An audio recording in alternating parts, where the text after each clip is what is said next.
The Kansas City Chiefs had the weekend off, and if you used a couple of those days to look around the rest of the NFL, you may have realized something. It's actually the entire league that plays, only weird games. Say it, Seth. It's only weird. The rest of the whole league only plays. Jeez, Seth, you had one job. Plays only weird games. Only weird games. Nailed it. You. This is KC Sports Network, proudly presented by Emprise Bank. It's true. The NFL has 0 unbeaten teams remaining, and the teams with 1 loss, I think only one of those teams has lost to another team with only 1 loss. That would be the Kansas City Chiefs, because believe it or not, I know, guys, the Detroit Lions are amongst those 5-1 squads. How did you enjoy your Saturday and Sunday away from Chiefs football to maybe consume some more of the NFL? Did any of you jet up to New York, go on some very high-profile dates, pop up on SNL, and then get pretty much paparazzi tracked all the way back to practice? That's what I did last week, and I didn't want to repeat, so... That's good. You got to keep it fresh. Well, yeah. I want to hear what Nate did. No, I don't. We are not okay. All right. I only want to seconds into the show. I only want to say half of what I did over the weekend, because the other half will be how we end the show. Okay. But it was fascinating to be like, okay, I'm not promoting the use of substances, but this is as close to cocaine as I'll get. And sometimes, talking to people who do enjoy cocaine, what they'll tell you is that sometimes you don't get the same high. And that was Red Zone yesterday. You're so right. I had she was all worth it. I had Gardner Minshew up my nose, but not playing well. I'm sorry, we put Lamar Jackson in London. Why did we do that? I had just Jalen Hurts making weird decisions. Like there was something in the supply, and I'm not gonna blame the manufacturer. I'm just gonna blame that next time it better be right when I have one of these random weekends to be on my couch, because I should not be snorting. I should not be snorting a game where PJ Walker is the winning quarterback. I disagree a little bit. I think he's the perfect example we're talking about, Nate, because last year, that PJ Walker line, that was amazing. That PJ Walker Thursday Night Football that we got last year was immaculate. But it didn't hit the same way on Sunday. It really didn't. I mean, congratulations to the Cleveland Browns. They celebrated as if they won the Super Bowl. I did enjoy that. I was like, guys, you beat a non-conference opponent at home in the rain with 2 of their best players injured, which you can't. They did it without their best running back and their 3rd best quarterback. That needs to be acknowledged. Sure. I also don't want to sniff Desmond Ridder anymore. I don't want to. I don't want to sniff. I'm clean. Desmond Ridder anymore. I don't know if I'm comparing Minshew to fentanyl. I think that's a bit over the top. Someone told you that it was some kind of orally ingested coke, and it turned out to be acid. That's what happened to you. And you know what? It happens. And then you're just sitting around going. The best part though, and I know I might be in the minority on this, the best part was because I was having a conversation back and forth with Emily, Holly's sister, my sister-in-law. They don't ever need to wear any other uniform ever again. Those creamsicles should just stay. Just stay. If that's what it takes to get on acid or LSD or PCP, please don't do drugs, children, is what I'm trying to say. But if it happens that Baker Mayfield is leading a Tampa Bay Bucks team in creamsicle uniforms, because they never did it with Tom Brady, I will take it. Everything else, though, just reminds you that the league is not stable. I mean, like, there's good teams, but there's not a great team minus in my opinion, the San Francisco 49ers, it's just, Christian McCaffrey only do drugs. Our whole show aesthetic is not going to do a good job of pushing away from this reputation that we're building. Right. Yes, the creamsicle We have a very football on acid aesthetic. God, man, when I played Madden back in the day, that thing was scrolling to the where are the creamsicles? 100%. So all I'm trying to say is and again, like, it's a violent sport. You're not really sure what's going to happen. Not having Deebo Samuel, which clearly hurt my fantasy team, and Christian McCaffrey not being available kind of made the game interesting, but I still think the 49ers are probably the class of the NFL. Seth, live from your lawyer's office, what's your favorite controlled substance to compare football to? Man, the NFL, honestly, game to game, it's probably shrooms. But because, like, you just genuinely don't know what might happen. Like, I mean, that might be methamphetamine too, honestly. But, like, that's where, and plus, by the time the season is over, you can see the physical wear and tear on the fans and players. Like, no, it is meth. You're right. You can't quit, even though you hate every second of it, but you can't stop. You got any more of that, Chris? You got any more of that crystal? Any fourth down crystals? It's for those Brooklyn Nine-Nine fans who are watching live, it's Blizz. It's Blizz. What is Blizz, meth? Yeah, we just call it Blizz because it gets a bit of a bad reputation.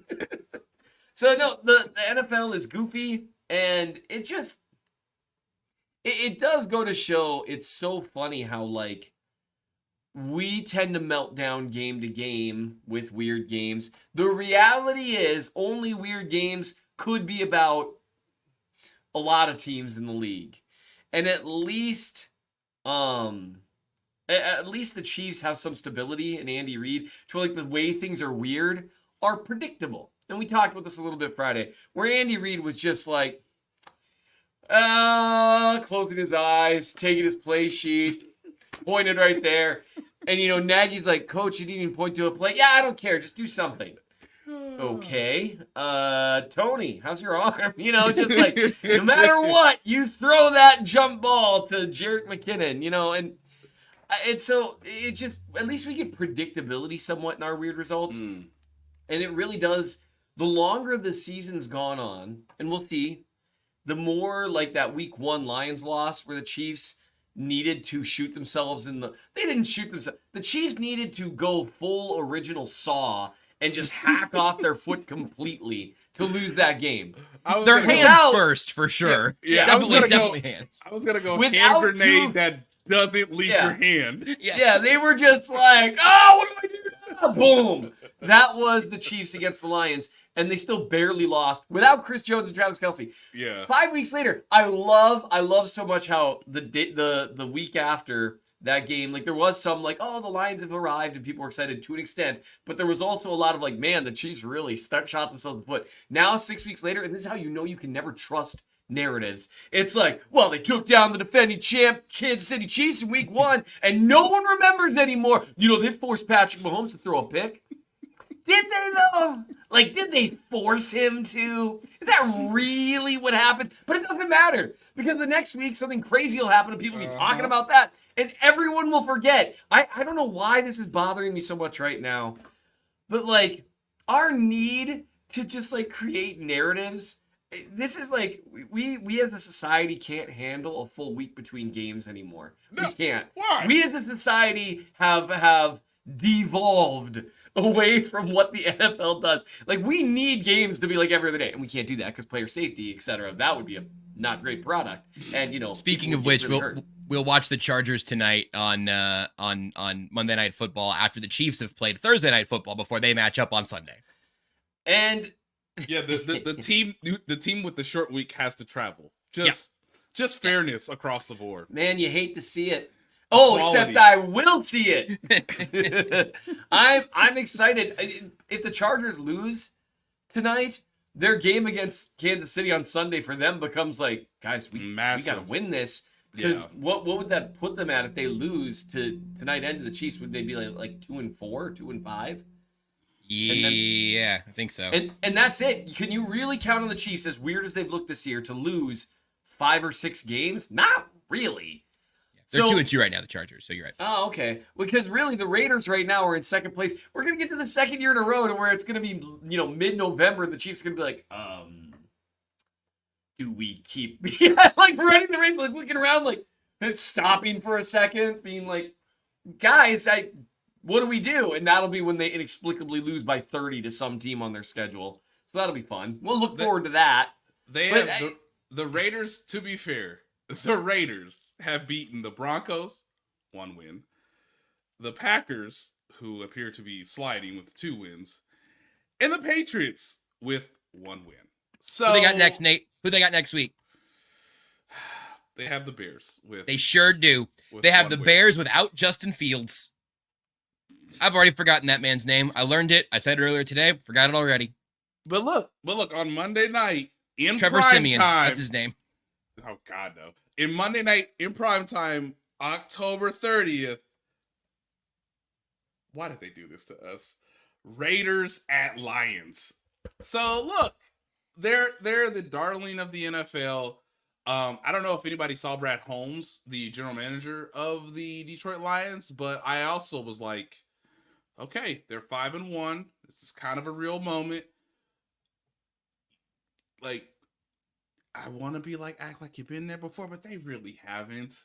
So yeah, like, go celebrate, man. Like you won a playoff game in the locker room. This is, this is real, real nice, real cute. But it's amazing that yet again, every year we just have to remind ourselves, man, that schedule comes out and it's just like, let me flip through it. Oh my Lord, they have so many opponents that went to the playoffs last year, and who's to say how this season's gonna go? And did you see what this team did in free agency? And this head coach who sold a bill of goods that was faulty at the exchange of said goods, to now it's kind of the same division. Like, keep it interesting, Chargers.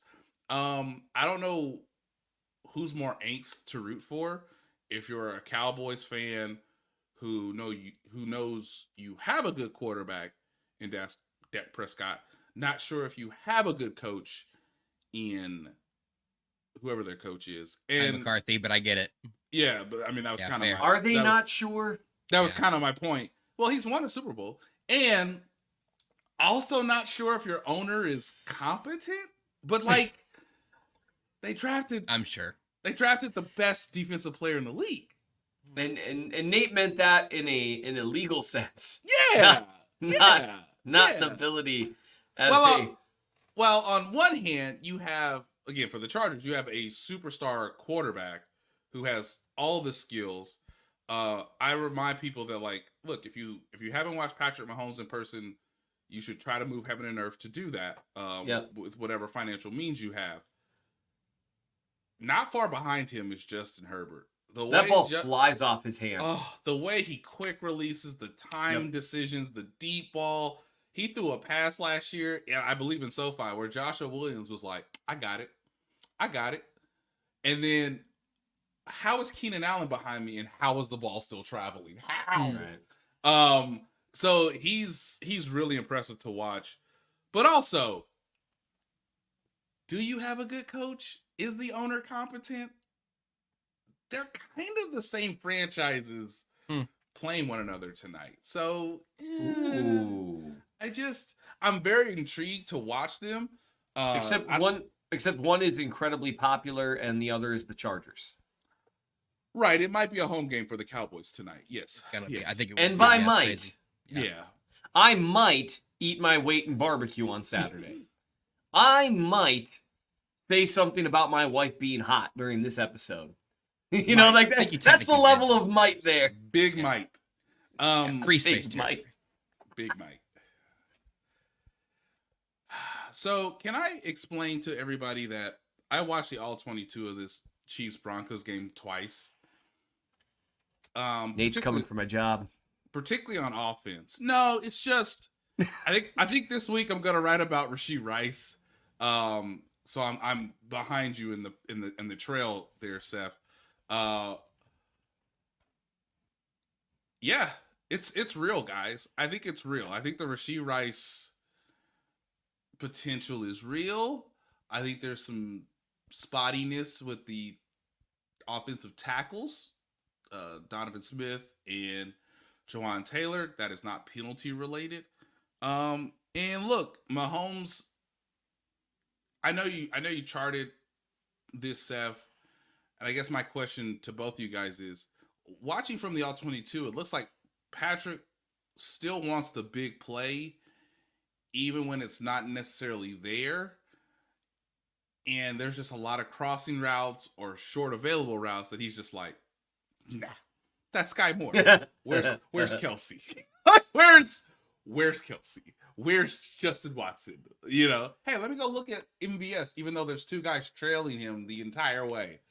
It looks to me like the offense still has a lot of explosiveness in it, but the decision making of the quarterbacks, the struggles of Sky Moore, and even the tackles, I think speeding up Mahomes from the pocket are all part of why the team didn't play well in the red zone.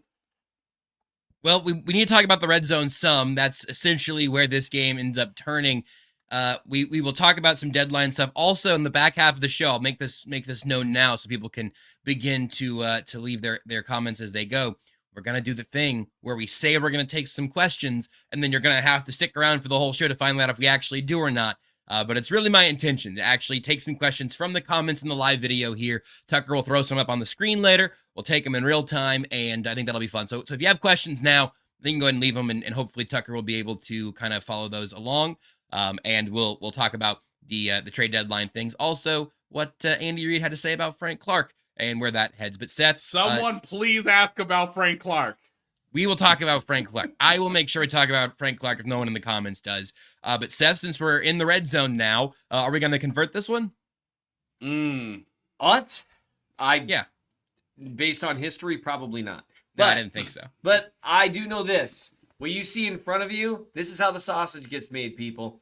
Those who are watching this live, this right here. It's Sean Payton's play sheet, actually. Yeah, this is what turns into an article at a certain point. So I went through, and the Chiefs had 4 what I would call failed drives where they were in the red zone, right? 2 field goals, 1 down, 1 pick. one fake field goal. Yeah. Which might be one of the funniest things of the entire season. I don't necessarily buy into the theory that Andy Reid's not trying at all in these games, because it's not like he doesn't understand that these things matter in the standings. But if I was ever to agree with the idea that he's just trying some stuff out, that fake kick into a tush push from your field goal group with Noah Gray with Tommy Townsend pushing him. Did I get all that right? Yeah. Anytime a play takes that long to say, for one, there's no way. Did you say an injured Tommy Townsend? I didn't. Sure. An injured Tommy Townsend, who I could be wrong here. It's very deceiving looking at these guys all standing next to each other. I got a feeling if Tommy Townsend walked into a room that I was in and I didn't know, who he was, I would probably notice his glorious hair, but I would never in a billion years think that that is a professional football player. And he's the one, yeah, Tommy, it's going to be you. So I feel like they were testing the idea, well, they're not allowed to hit the long snapper right away. So let's see what happens here. But once he's snapping the ball, is he still a long snapper? And the Broncos, to their credit, they didn't just leave that because you can't, or no, it's not that you can't hit. You can't line up over the long snapper. Right. So you've got, in theory, you've got the Red Sea here. And you can see Dave Taub, maybe it was him, maybe it was Andy, maybe it was the long snapper, who knows, saying, there's no one in front of me. So all we got to do is run up, snap it real quick, and then we don't have time to adjust. Except 2 Denver linebackers were like, hey, they're moving under center. Let's move right to this spot. Okay. And they're just like, it was so, that was one of them. But it wasn't just that particular play. They struggled in the red zone. Because really, what everyone looks at the end of these games is the final score. If the Chiefs score a touchdown instead of a field goal on one play, and then on the interception or plan downs, they score another touchdown. They have 10 extra points. They put up, 27 or whatever it is, 26, and no one cares, right? No one notices. No one cares because that's just how it works. So I went back and looked at everyone. I'm going to be writing about that later this week or tonight probably. And so I will say nothing. No, I'm kidding. Part of it, it's just worth noting. So the Chiefs' first drive, they drive the field well. And they kick a field goal on 4th and 3 from the Denver 17. If you think the Chiefs should go for it on 4th and 3, raise your hand. But, whatever. No one listens to me anyway. And so Mahomes had Tony for a first down, made the correct read on a slant. And the defensive tackle just made a nice play and knocked the ball down. And this actually goes back to my Zach Wilson theory from 2 weeks ago, where I pointed out to people that the drives, because everyone was like, oh, the Chiefs defense, it was all a facade. Zach Wilson's doing this to them, et cetera, et cetera. And I said, no, the man's throwing darts and frankly to the wrong reads, which is part of why it's like, why are you throwing to this covered guy? They're like, that was the read, Zach. But man, was there some sauce on that ball. And so sauce plays defense. Yeah. And so he's just hanging on to the ball. And so people, if I could really get people to understand one thing, well, actually, there's a lot of things, but one thing, again, the name on the back of the jersey or the front of the jersey or the decal on the helmet doesn't matter when a good play is made. So a Bronco defensive tackle made a great play getting his hand in the air and swatting down a slant that would have been a first down. That player doesn't care that Denver's defense is historically bad. He still made a good play that was not a bad play by the Chiefs offense. And honestly, when I watched a couple of these, Vance Joseph has played Andy Reid a bunch of times. And that's one thing I got from some of these. Andy Reid was not showing a lot of new stuff other than like the really cutesy stuff that made us all like, want to walk into the ocean. But they just, a couple of like the end around jet sweep type stuff, they normally have more success with. Joseph had him ready for that. Yep. Their team was ready for that. They knocked down a couple of passes at important times. And that's the thing you have to remember. What happened on the field is not contingent on how bad that defense was in previous weeks. And that's where the assumption that the Chiefs must have stunk on every time they failed is just not true. Denver just, like, on a couple of these, I've got, this knockdown pass, but a couple of these, 3rd and 2 on the 7-yard line, try to roll out, defensive end just made a great play. The coverage was good. Yep. This was so they've got essentially a play fake that is supposed to attract. It's supposed to attract the defensive end or at least freeze him, and that gives Mahomes time to get to the edge. And once he has a yard or two on these guys, he can kind of play around with them. One thing they did really well, and this happened on a couple of Tony handoffs as well. It happened on a Clyde Edwards-Helaire handoff in the red zone. Everyone's like, oh, it's Clyde. He stinks. That must be why it didn't happen. Well, no, what happened was 43 got an unbelievable jump into the background, totally ignored the jet sweep motion by Tony, totally ignored the idea that Mahomes might keep the ball and went straight for Clyde. It was a great tendency.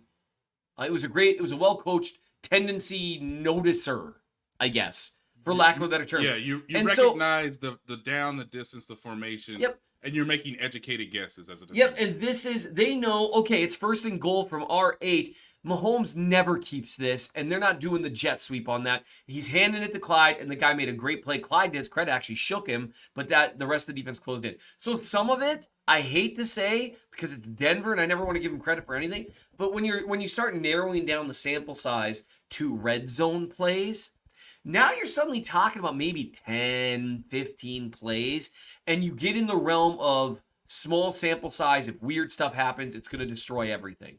And Denver made 2 or 3 really good plays. So that is something, like, I'm going to be writing about this more because the Chiefs did shoot themselves in the foot multiple times as well, including with some play calls, including Mahomes. I think he should have thrown it to Sky Moore on a whip route on that interception. I think he should have gone to him first. One thing I would say... And by the way, he was open. He was open on the whip. Now, he doesn't... The problem for Moore is he doesn't run away on those whips the way you'd like him to. So he still might have gotten tackled short, but you go then, you don't throw it.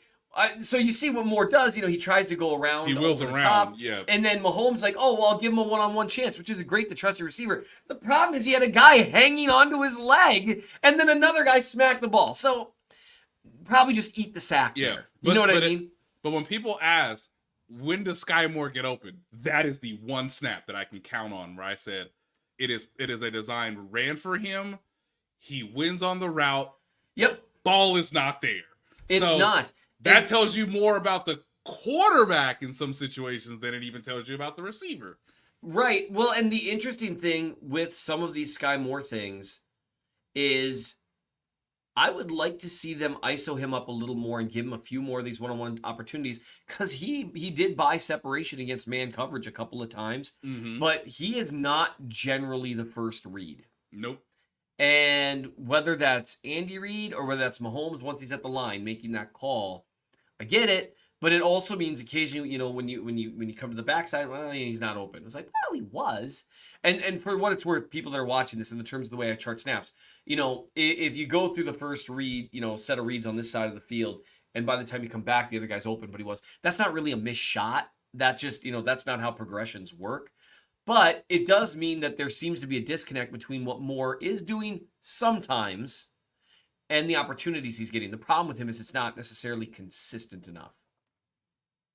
It's interesting that the passing game and these Kansas City Chiefs wide receivers continue to be a talking point. It feels like a week ago, or several weeks ago, or all off season, or last year, or all last season, or all last off season, or really even when they still had Tyreek Hill, or since Patrick Mahomes we spent a lot of time talking about wide receivers. I think we should keep doing it, but not until after we take this break. Thanks for listening to KC Sports Network. Make sure you download our new app. Find it on the App Store or Google Play. Just search KC Sports Network. Now listen, I could just throw out the big vague question right now like a good host would, or maybe a great host would be communicating with producer extraordinaire Tucker D. Franklin, who would have an absolute finger on the pulse of the comment section here on the KCSN YouTube. You can always watch the show live. We go live 4:30-ish Central Time. 4:35 is the official start time, and it's usually 4:40. We'll give you time to trickle in. It's about being fashionably late. But if you watch the show here, I think we'll try to make a habit out of this. If it goes well, let's all find out. Tucker, go ahead and drop the first question on us here from Gary Holland. Trade for Hollywood Brown? The Cardinals be willing to have a little fire sale right now. Only 1 year left on his deal on his second team at this point. They traded a first rounder to get him out of Baltimore. Nate, what's the Chiefs' level of interest in Hollywood Brown? There might be some interest. Did you say they traded a first round pick? If memory serves. Okay, yeah. I remember the night it happened, and I was like, okay. Because what people forget is that Hollywood Brown was in Arizona at their draft party. Like, look at me, I'm the first round pick. I was the first pick. Me and Kyler Murray gonna get these tutties. He got hurt 6 weeks into the whole experiment. He did. It sucked. I don't know how interested. I can't believe they gave a first round pick. I'm sorry, guys. This is supposed to be more rapid fire. I would say put that on this show's tombstone. Yeah, this was supposed to be rapid fire. Clark Hunt will not give up a first round pick unless your name is Patrick Mahomes or you have another first round pick to go move up further in the first round. These are the data points we can use. The Chiefs normally don't trade a second round pick, so you're always starting in that 3 to 4 range. In my best estimation, would Hollywood Brown go for a fourth on the final year of his rookie contract? That's probably where the Venn diagram starts, in my opinion. Well, and then right now his cap hit this year is around $13 million. Jason made this point on 810 today. They'd have to do something with that money immediately. And are you going to sign and extend Hollywood Brown right now? Does he want to sign a deal right now? It is perhaps amongst his lowest value. I don't know if there will be a question along these lines, but I'll spin it to include two more familiar names in McCole Hardman and Juju Smith-Schuster, where it just feels like both of those relationships are not going very well. Of course, Juju signed a multi-year deal in New England, but the Patriots would have to handle that guaranteed money. It'd be a lot easier to swallow that number now. I don't know if that's a contract the Chiefs would have given Juju minus the guarantees that New England's on the hook for. But Seth, if I float Hollywood Brown and Juju and McCole Hardman out there, do any of those guys move the needle for you? Would you have any level of interest in those three? The only one of them that would move the needle for me would be Hollywood Brown. The reason being he has shown that he can be a functional deep threat and separate shallow a little bit against man. And he's fast. He's got the skill set you need to do some of the things that I think they want to do. Whereas with Hardman and Juju Smith-Schuster, I don't think this year they've shown that. So I just think with Smith-Schuster, I just don't think it's worth it. The injury thing is a very real thing there too with him, which is unfortunate, but it is what it is.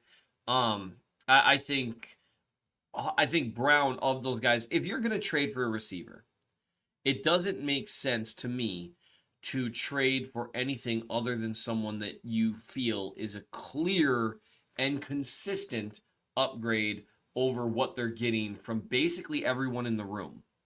And only one of those, based on what we have available in film, is Brown. Now, and Brown's not a great receiver, and he's not a number one wide receiver, but I think Hollywood Brown on the right team and the right scheme, I think he's a legitimate number 2 receiver. And that's kind of what the Chiefs are looking for there. And you combine his skill set, I think it blends well with Rashee Rice's skill set.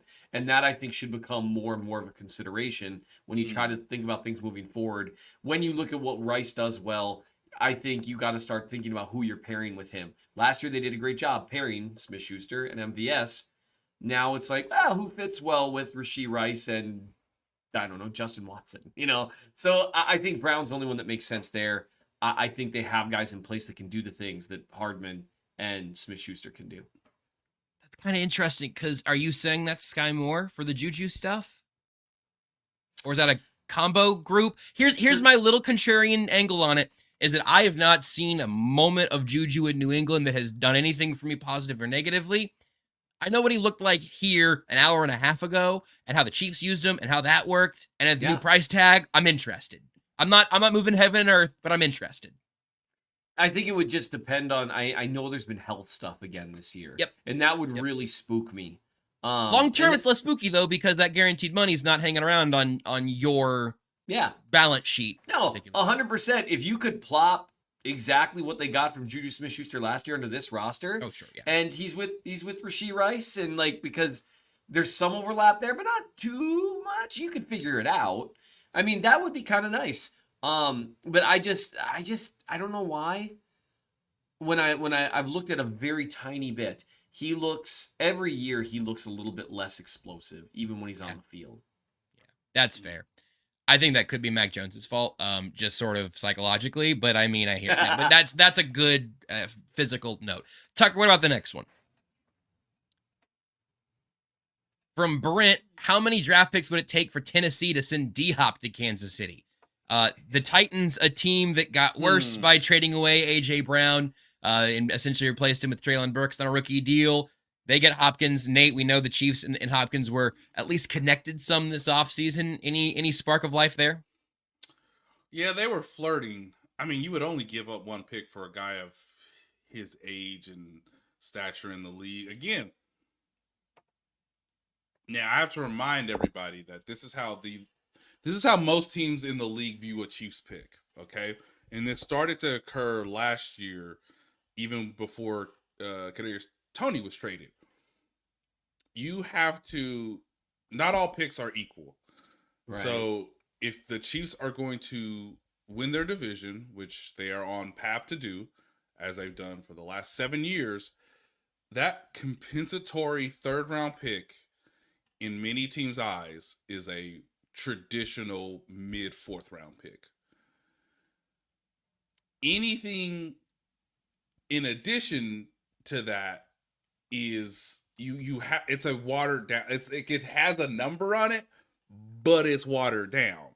So the way I take it is, because they've had their selections in the draft much later in the rounds, and based on whatever chart you want to use, you have to take that into consideration. So a fourth round pick for DeAndre Hopkins is in actuality, based on the compensatory formula and how many of those selections there are. I mean, that player that you're using with that pick, or that you're pairing with other picks to move up, is basically a fifth round pick. So I just want to remind people that, yes, Clyde Edwards-Helaire was taken in the first round. He was also taken in the high second round. So you just have to keep that in mind. It's like, well, why can't we just give a second? Because your second is not the Cleveland Browns second. Your second is not the Las Vegas Raiders second. Your second isn't the Chase Claypool second. It's a third round pick. Right. and especially obviously if you win the Super Bowl. So you have to be mindful of that as well. But I don't know if the Titans are going to just trade DeAndre Hopkins. Like, there has been no buzz around them. Now, we are still 2 weeks away. Let's reevaluate things if they're 2-6. But they gotta start figuring out what they have with Will Levis, and you need somebody to throw to. And so of the rumblings, I have not heard DeAndre Hopkins' name one time. Let's get one more on the receivers before we go to the defensive side. Again, you can leave your comments here. We already kind of try to bring some comments in over the course of the show, but a little Q&A segment's kind of fun. And I know Iced Pyro would like to know which receiver gets cut if the Chiefs trade for one. I'm also going to note Richie James is still on IR. So, Seth, who would you see being the odd man out if the Chiefs were to make a move? Who you want to fire, Seth?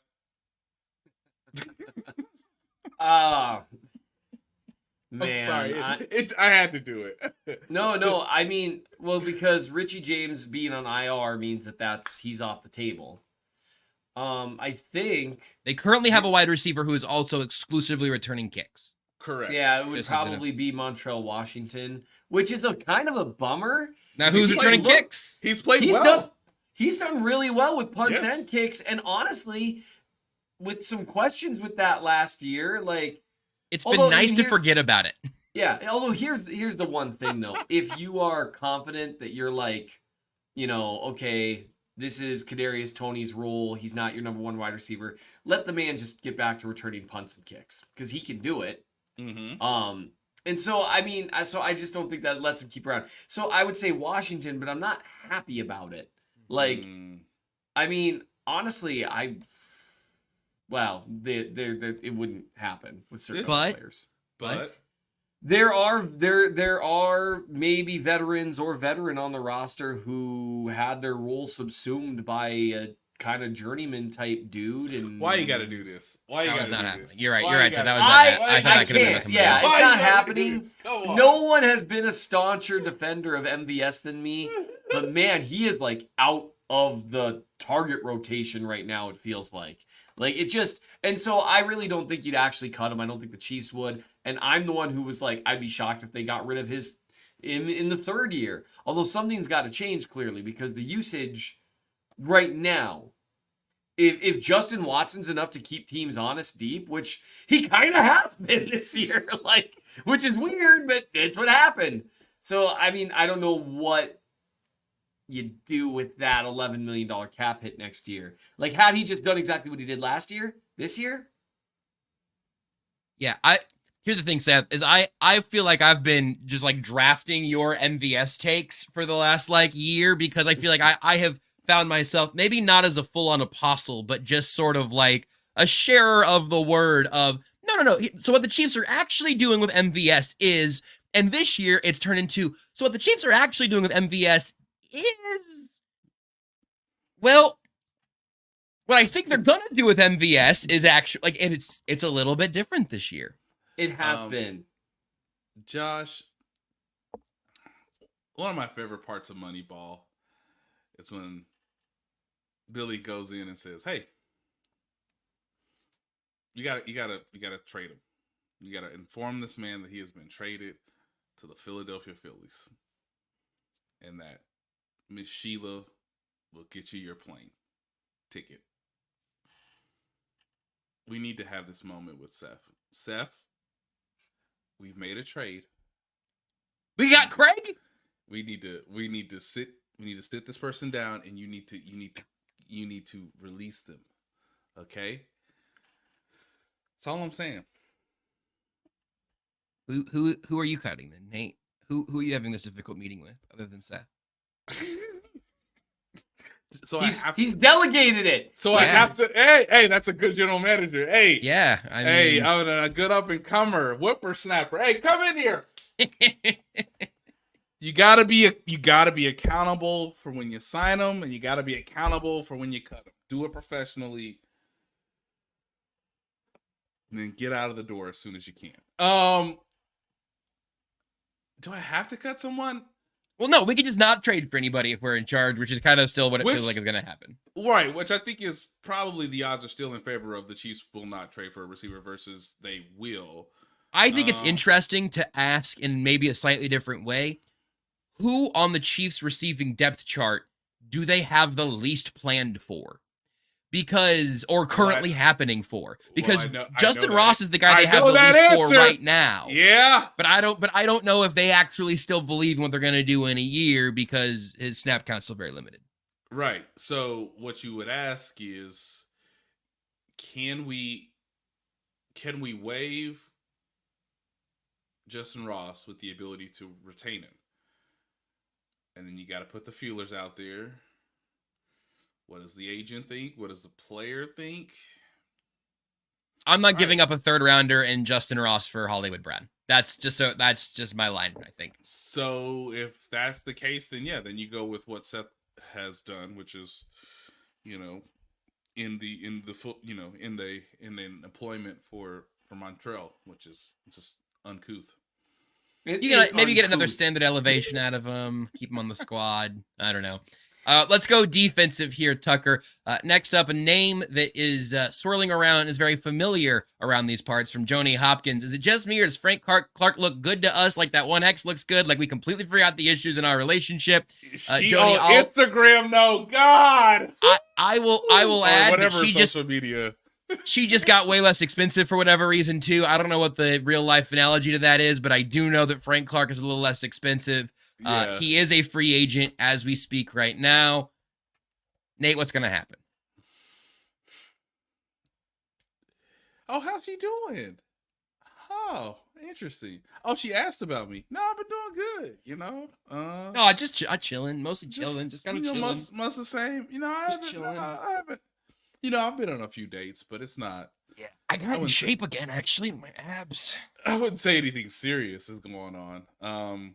You think she's gonna be at this event? Okay. All right. Well, I have to. I got a haircut, actually. I got a.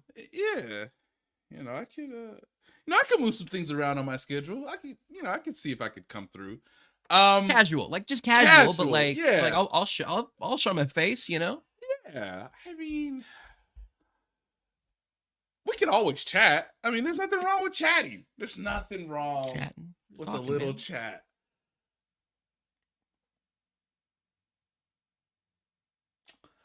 To the question, yes, he does look like the attractive ex because he is attractive.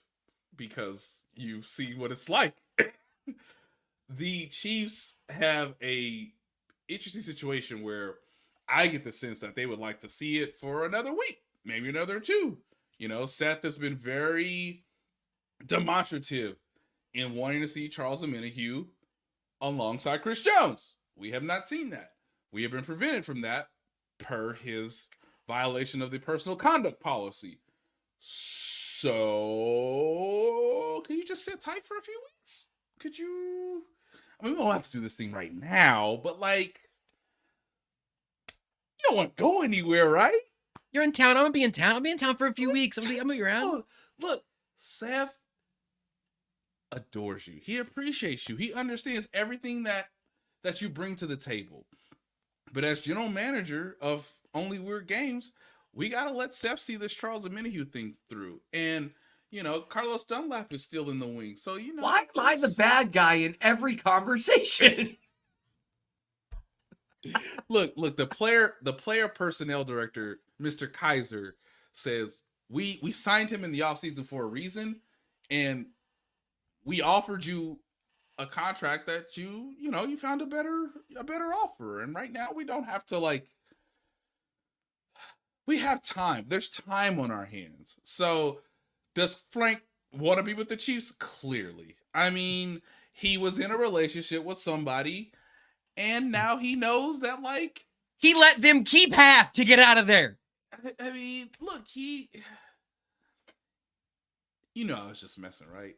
I was just, in my head, I was just all messed up and I got emotional and I took it out on you and I shouldn't have taken it out on you. And look at all the great times and the great memories we had together. And we should, I've been thinking about you. That is one of the greatest lines in all of languages. I just Right. been thinking about you. Seth, Right I don't feel like now. that. I feel like that relationship's been a little stale since like until I think that my relationship with Frank Clark got stale until about January most years, and then all of a sudden the sparks were back. So I want you to say whatever you were gonna say, but also I just want to know like what if you think the magic's still alive in this relationship, because sometimes it just kind of costs a lot to keep a relationship going, but now maybe. Well, and there's an opportunity cost. Since you left, I got younger. Yeah, you got younger. Yeah. since you met, since you left, and we left on good terms. Mm-hmm. I on great understand. terms. On great terms. But now, suddenly, I'm not seeing anyone seriously, but I've got 3 or 4 people that I'm kind of hanging out with a little bit. It's like it's hanging out with like it's 3 the or Lego 4 Batman 22-year-olds. It's the Lego Batman movie. I would say I don't have any one greatest enemy that I fight. What? I like to fight around. You know, that is the exact thing. And so it's like, wow, you know, that's just, I'd really like to see where things go, because we don't, you know, there's a little bit of, there's some unknown. It's new. It's exciting. It's You can have an exciting. entirely different ceiling. And we kind of know that, you know, sometimes you occasionally can be a little bit not always present, you know? And you can't just show up in the big moments. We need you to show up for the little moments. And sure, do you get along with my family? That's Chris Jones. You get along with me great. They've been telling me, you got to take it back. But, you know, there's a chance that my family might be moving to another state here within a year. And then what? I can't make decisions just based on that. This is my lifetime commitment. Here's one thing I would say. You know those 2 brothers that aren't actually my brothers, so I say are my brothers? You know, the little felines? So here's one thing that's interesting to me. Here's FAU's snap count. 27%, 24%, 50%, 22%, 34%. The 50% was against the Bears, right? Yep. Then last week, 9.6%. 5 snaps. Now, FAU's flashed in some moments in terms of like pass rush win, but he's raw still. He's like one of the youngest rookies in the draft. That to me makes me say that's at least interesting. Mm-hmm. Because the other thing you can look at here is Mike Dana and George Karlaftis are both playing almost 80% of the snaps. That's not necessarily ideal. Right. However, you've got someone coming in who's gonna basically can take care of that rotation all on their own. And so I just don't know, with the step that Dana and Karlaftis have both taken forward a little bit this year, like the big issue that you have is that you need someone who can consistently win one-on-one, you know, or at least more consistently than Dana or Karlaftis. And Karlaftis right now looks better in those one-on-one matchups than Clark did last year or the year before. So, and Dana too on the interior. So I don't know what you're adding to your defense that you don't already have. And, you know, barring an injury to someone or something. Now, depth is great. And, like, would I rather see some of those spare snaps go to Frank Clark than Malik Herring? Probably. You're adding phenomenal quotes for Nate Taylor's job. That's what you're adding. You're adding elite post-game quotes, elite mid-season. I gotta criticize these boys because they ain't listening. You getting exquisite. Nate, you need a quote for the postseason? I got you. Think of Nate, Seth.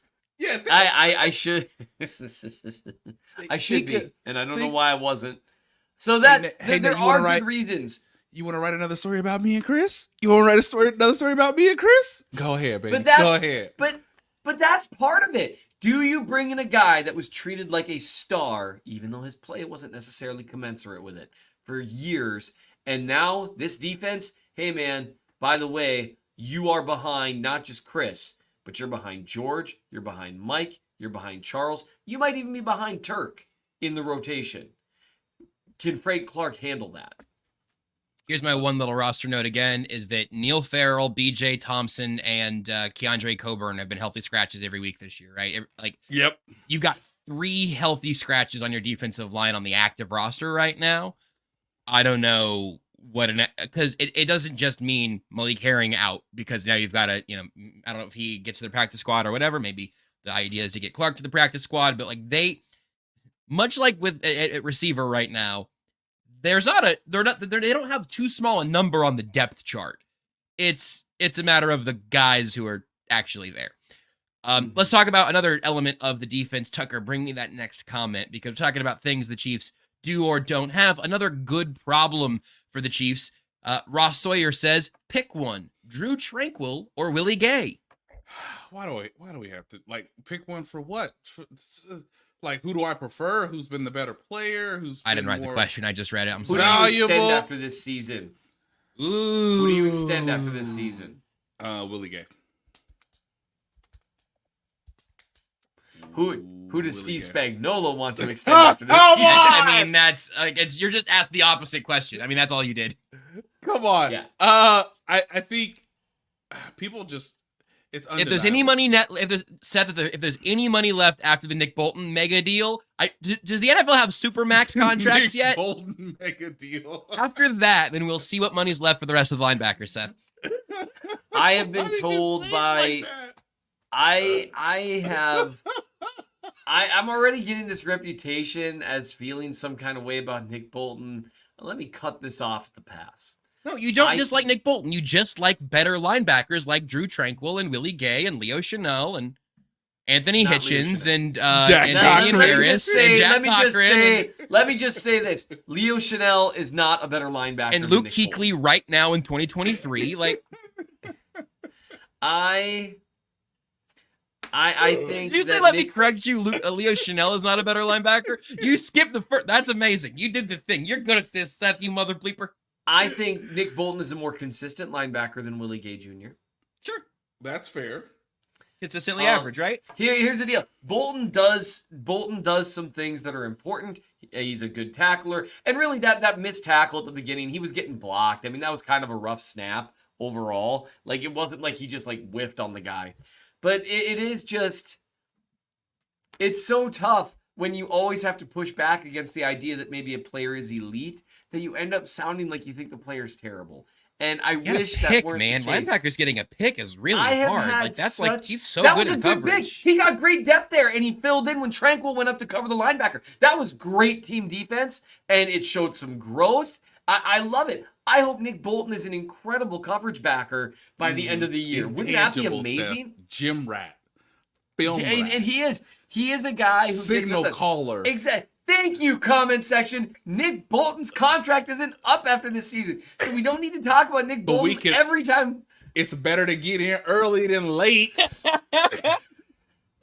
I just think that if you're gonna Maxim pay a mega says Josh. Josh says give him the super max. If you're going to if Paul George can get the super max, so can Nick Bolton. That Chris Jones money's got to go somewhere. If you're 30 million per set, do you think? I hate both of you so much. Signal caller, elite tackler. Okay, knows the system. Will not say a bleeping thing in a post-game press conference. This man's state secrets are clear. They are safe with him. He knows Steve Spagnuolo's social security number, but he will not tell you. Knows when to blitz in the A-gap. He does. Nick Bolton has a lot of valuable skills. If I were the Chiefs, I would see what you could do in terms of getting a 2 or 3 year extension done with Drew Tranquill. And I would try to keep Willie Gay Jr. as well. I think they've got the makings of a really good linebacker group. And Chanel, they're not using him. They're not using Leo like a traditional linebacker in a lot of snaps. Although when that dude is downhill, it's so much fun. It's pretty great. Yeah, it's pretty great. He does certain things really, really well. And it's like, does he just need to learn the react? Leader in tackles for a single season. Super Bowl winning touchdown. Oh my goodness. This might be our most toxic discourse of 2023 on this show. There's that a real was chance. I am. Spooked And so Jalen Hurts into fumbling. Jalen Hurts dropped the ball. Because he got spooked. And then Seth, I guess Willie Gay picked it up and housed it. Game. And then Drew Tranquil took off his Chargers uniform, put on a Chiefs uniform, and scooped and scored, you're saying? I can't do this. I refuse to do this with you guys. Can we please do the next question? I think the Tucker, Chiefs just give have us good one. linebackers. They have great linebackers, They have arguably. really good linebackers. Really yes. good. It's really fun. The worst thing that's that. Tucker, just throw the next one up. The worst thing that's happened to my brand in the last 5 years is I grew up loving and idolizing and playing linebacker and running back. Neil says, which wide receiver will have the most yards by the end of the season? Rasheed Rice, and it's not close. I think that's probably right. Is there a close second place, Nate, or do you think there's a different answer for number one? I got a scary one. It depends on Justin Watson's availability because of the elbow injury that he had. Of course, before his elbow injury, he was leading all the receivers in receiving yards. Look, I know Seth. Seth looks like he I'm just stating facts. What did Justin Watson do to you? He went up to the penthouse. What are we doing? What are we doing? So Such a bad day. look, I'm just saying. Seth's probably right. Go ahead, Josh. I'm rooting for Justin Watson. Why? What is happening today? What is this because of the discourse on Twitter with the picture of me making the face that I'm not going to make? I just don't understand. And Justin Watson didn't do anything to me. I just don't think it's a good sign if he's your team's leading receiver. Listen, Although, Go ahead. He almost had like a 50-yard grab down the field. Mahomes' best downfield pass of the year, and he got dropped. That's another thing that happened against Denver, by the way. Yet again. Yeah.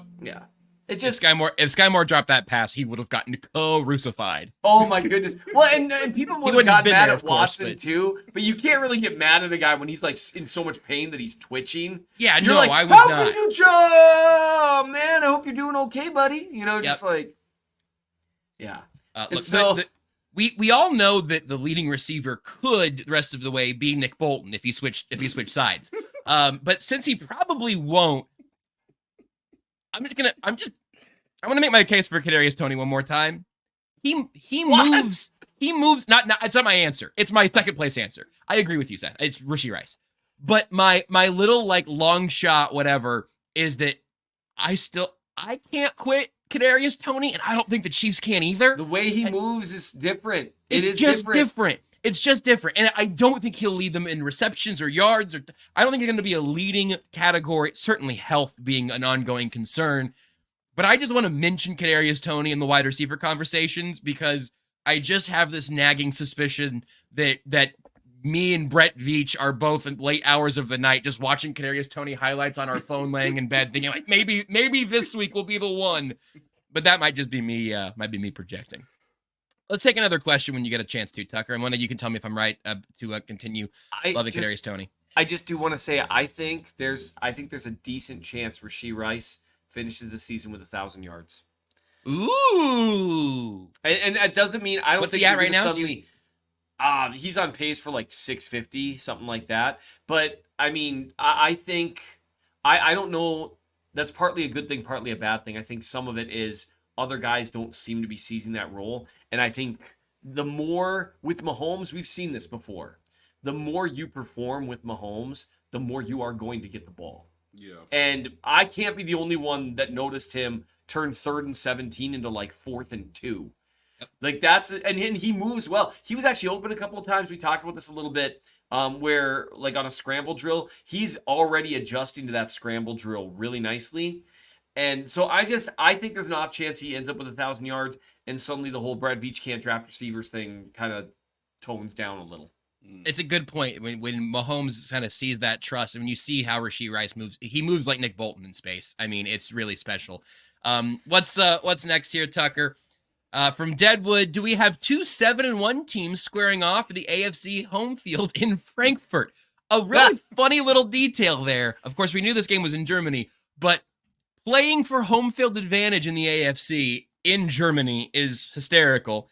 Where are you guys at right now? The Chiefs go LA and then back to Denver again. I'll pull up the Dolphins' next couple of games before they face off. Next Sunday night's going to be really fun between them and the Eagles. That's in Philly. Yeah, in Philadelphia. And then they get the Patriots in Miami after that. So one chance for the Dolphins to lose. Yes, I do believe we will have the game of the year in Germany. Kicking off at 8:30 Central Time. Yeah. 8:30? Not 8:30 a.m. 8:30 a.m. Central. I'm not going to be able to watch that live. Which I believe is 3:30 Frankfurt. Jesus time. will understand, Seth. He'll give you like a rain check. Make it up later. But yeah, this has all the makings of that. If God didn't want there to be football on Sunday morning, he wouldn't let there be football on Sunday morning. I mean, look. I think this was his idea. I keep forgetting you were raised Calvinist, and then I'm like, oh, right. Yeah. Yeah. No, God already made football happen and said it was okay to watch it on Sunday morning. You ordained it from the foundation. Yeah, you know what? I'm going to offend someone. He's all-knowing, Seth. He knows how many hairs are on your head. And how many blades of turf there are on the field in Frankfurt. And he knows that you are going to be allured to watch Chiefs Dolphins. If God didn't want you at 8:30 in the morning to drink a German-style beer and watch football instead of going to church, he wouldn't have let it happen. God allows us to go on mission trips and spread the gospel in the context of football to Germans who are not asking for it. Much like is often the case.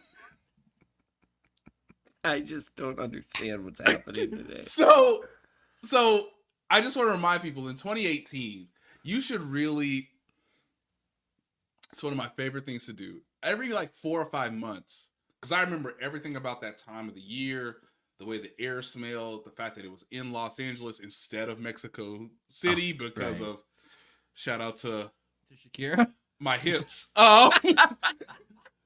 Everything. I mean, there were the fires in California, which was very emotionally moving at the time. And there are so many things about that 2018 game against the Rams that I will never forget. Before and after, it's one of my favorite memories of being with Therese. And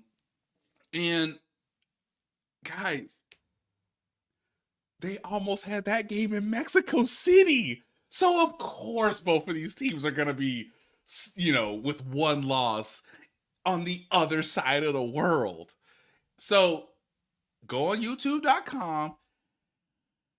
And if the red zone ain't hitting, the 2018 Chiefs-Rams game is fentanyl. I don't have any experience with fentanyl. Which we're saying is a good thing. We're saying it's a good thing. I'm not, and I bet Seth isn't.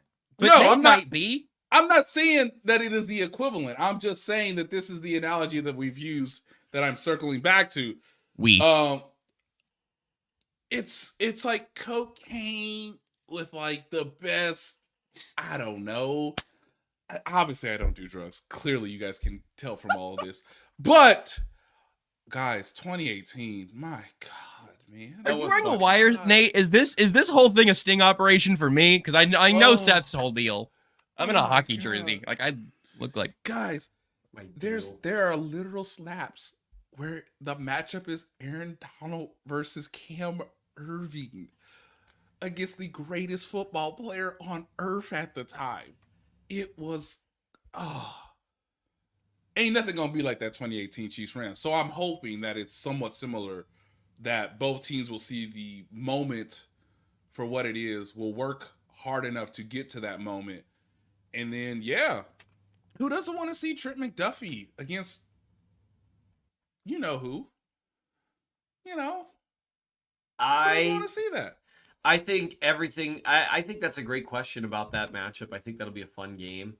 I'm just curious. I mean, really, I'm not sure. I've ever seen a coach do as good a job finding personnel for his system as what McDaniels has done in Miami. It's really impressive. And so, because I really don't know if there's a ton to be done to really stop it. I think what they're going to do is, well, we can talk about that when it gets there. But I think they're going to try to, even though it's hard to do with Waddle and Hill, I think they're going to try to beat the crap out of them off the line. L'Jarius Sneed might get arrested. Is that what you're saying? L'Jarius Sneed might get arrested, and then obviously they're going to do all those different motions and orbits and stuff. So you just have to tackle. But I mean, they're so fast. They're so fast.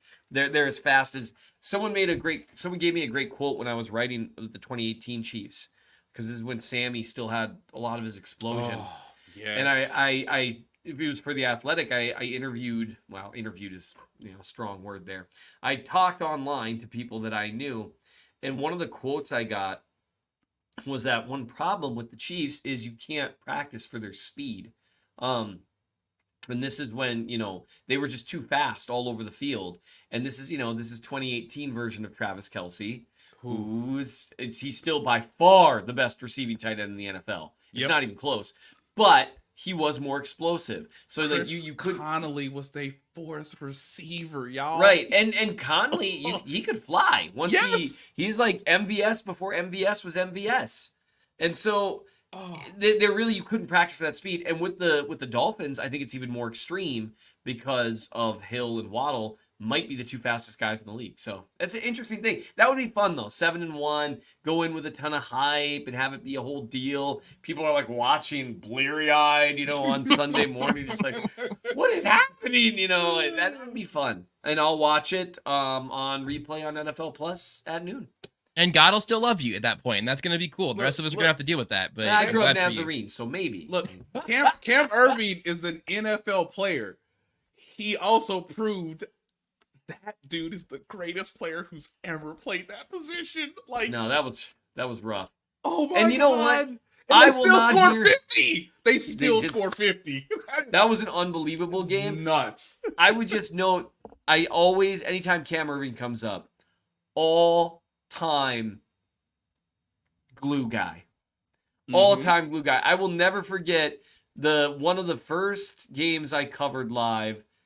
The first thing I was asking Mitch Morse about, because the guy got in the locker room, I was like, Mitch Morse, I'm going over there. I just ignored everyone. Got a giant shirtless toweled hug. And I was like, please release me, sir. Like it was a whole deal. You found out last week or a couple weeks ago that might have been a violation from NFL protocols. I didn't have a camera on me. So one of the first things I asked him about was, seemed like Cam really got over there in a hurry when someone hit Mahomes late. And he was like, that's Cam, man. He's always going to get there. He's Who doesn't love Cam Irving? He wasn't even on the field when it happened. I don't remember what game it was, but this man ran from the sidelines like 50 yards, just, like the I will get you shooter thing from Happy Gilmore. Like, I mean, that's great. You see that? You see that in like Super Bowl 2019, like highlight films and stuff, like the NFL films. You'll see after a play, Cam Irving comes sprinting out of the side to celebrate. Shout out to Cam Irving, man. I know Chief Kelce wasn't Cam Irving an offensive tackle. That was actually the following year. That was 2019 when he replaced Eric Fisher's injury. In 2018, they still had Eric Fisher and Mitchell Schwartz playing at like a super duper high level, and Cam Irving had to play guard because of an injury. And it's like, who's my assignment? Oh, that 99 guy? Like, goodness. Also, some Orlando Scandrick film that you're gonna want to see, kids.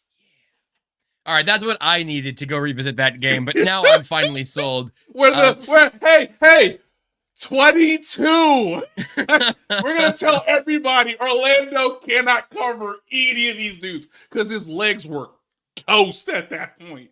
And Orlando Scandrick, very good corner, not that season. Nothing. So they were just like, hey, wherever 22 is, that's your first read.